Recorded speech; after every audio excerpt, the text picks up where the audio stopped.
Bismillahirrahmanirrahim. Today's our lecture is about infectious mononucleosis and few terminologies you will encounter in your academic and in your hospital environment. Neutropenia. Neutropenia, it is a reduction in the number of neutrophils in the blood, and it occurs in wide variety of circumstances. Another term is agranulocytosis. It is a clinically significant reduction in neutrophil and has a serious consequences of making individuals susceptible to bacterial and fungal infections. So in both the conditions, the neutrophil count is reduced, but in agranulocytosis there is a drastic reduction which will result in consequently result in their clinical presentation. To be precise, neutropenia is the term normally used to describe absolute neutrophil count of less than 500 cells per microliter, and the agranulocytosis is reserved for the cases with absolute neutrophil counts of less than 100 cells per microliter.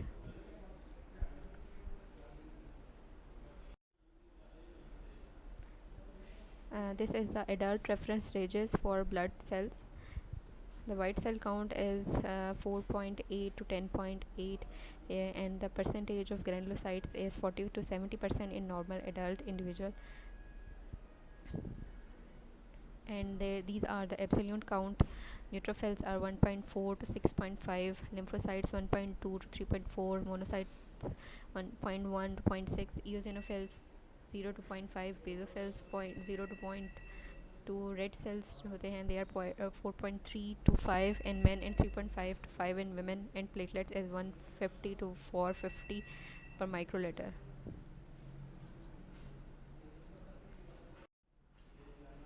Pathogenesis. Neutropenia, it can be caused by inadequate or ineffective granulopoiesis or increased destruction or sequestration pooling of neutrophils in the periphery.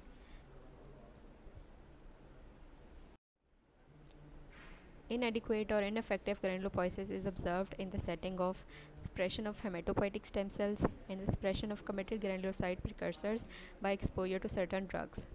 Hematopoietic stem cell, it can be developed into any cell lineage, such as it can transform into red cell, white cells, or the megakaryocyte. They can be suppressed, or once the hematopoietic stem cell, they are mature normally into granulocyte, the suppression can occur at this level too.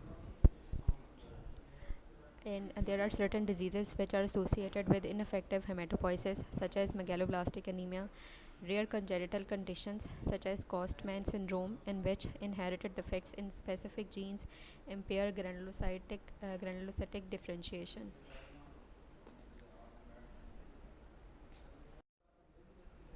Accelerated destruction or sequestration of neutrophils occur with immunologically mediated injury, splenomegaly, and increased peripheral utilization. Immunologically mediated injury to the neutrophils, which can be idiopathic or associated with the well-defined immunological disorders, systemic lupus erythematosus, or caused by exposure to drugs. Splenomegaly, in which splenic enlargement lead to sequestration of neutrophils and most modest neutropenia, sometimes associated with anemia and often with a thrombocytopenia. Increased peripheral utilization, which can occur in overwhelming bacterial, fungal, or rickettsial infections.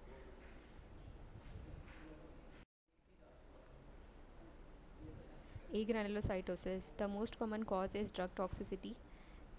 The drug reaction, they can be dose related or they can be idiosyncratic reaction. Idiosyncratic reactions are unexpectedly high, unexpectedly adverse reaction to a drug. Drugs which cause dose-related agranulocytosis are alkylating and antimetabolites, which are the cancer drugs, and idiosyncratic reactions, they are seen in aminopyrine, chloramphenicol, sulfonamides, chlorpromazine, thiouracil, and phenylbutazone.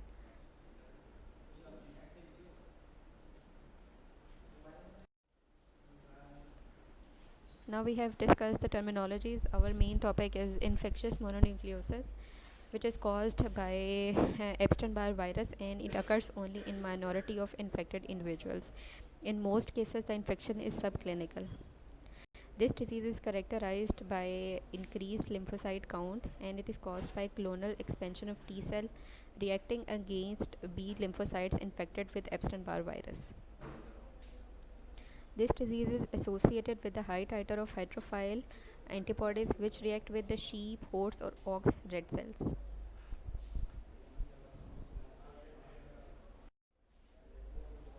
Clinical features: the majority of the patients are between the ages of 15 and 40 years. A prodromal period of few days occur with lethargy, malaise, headache, stiff neck, and dry cough. In established diseases, the following features may be found. Bilateral cervical lymphadenopathy is seen in 75% of the cases. Symmetrical generalized lymphadenopathy occurs in 50% of the cases. The nodes are discrete and may be tender. Over half of the patient they have a sore throat with inflamed oral and pharyngeal surfaces. Follicular tonsillitis is frequently seen. Fever may be mild or severe.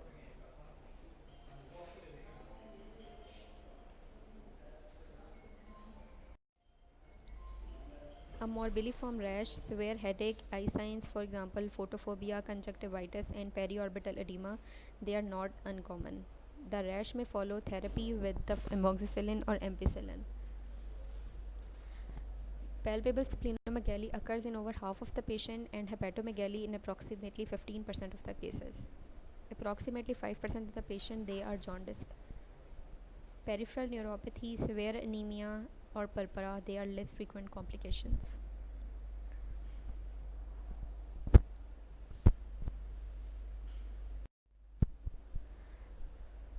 So the diagnosis of infectious mononucleosis, it rests on hematological abnormalities. Occasionally, the patient develop an autoimmune hemolytic anemia and a moderate rise in a white cell count, 10 to 20 into 10 raised to power 9 per liter, with an absolute lymphocytosis is usual, and some patients they have even higher counts. Thrombocytopenia is frequent, and an autoimmune thrombocytopenic purpura occur in smaller number of patients. Sorry. Pleomorphic atypical lymphocytosis. Large number of atypical lymphocytes they are seen in the peripheral blood film.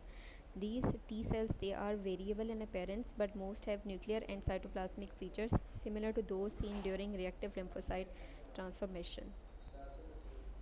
The greatest number of atypical lymphocytes are usually found between 7th and 10th day of the illness.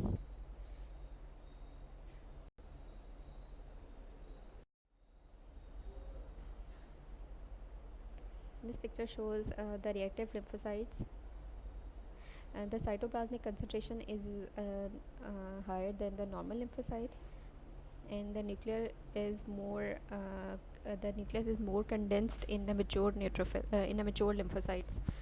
But in these reactive lymphocytes, the chromatin is slightly open, and the cytoplasmic concentration is increased. One one hint our supervisor gave to us during training is when a lymphocyte it is surrounded closely by red blood cells, there are bright chances that it will be a reactive lymphocyte. So you can see mostly they are surrounded closely by red blood cells. A, B, and D they show clearly. And heterophile antibodies and Epstein-Barr antibodies they also help in the diagnosis. So when a patient of around 50 to 40 years of age presents with a fever, splenomegaly, hepatomegaly, or enlarged lymph nodes, and rash and sore throat, the following diagnosis they should come in mind. There are cytomegalovirus, we have already read, HIV infections, toxoplasmosis infections, acute leukemias. They are very important because the TLC is high in both the conditions: influenza, rubella, bacterial tonsillitis, and infections hepatitis.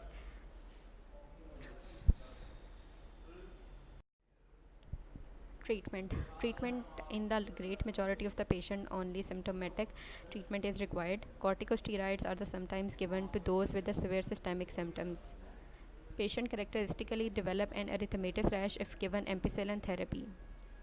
Most patients they recover fully 4 to 6 weeks after initial symptoms. However, convalescence may be slow and associated with severe malaise and lethargy. Thank you. Walaikum assalam.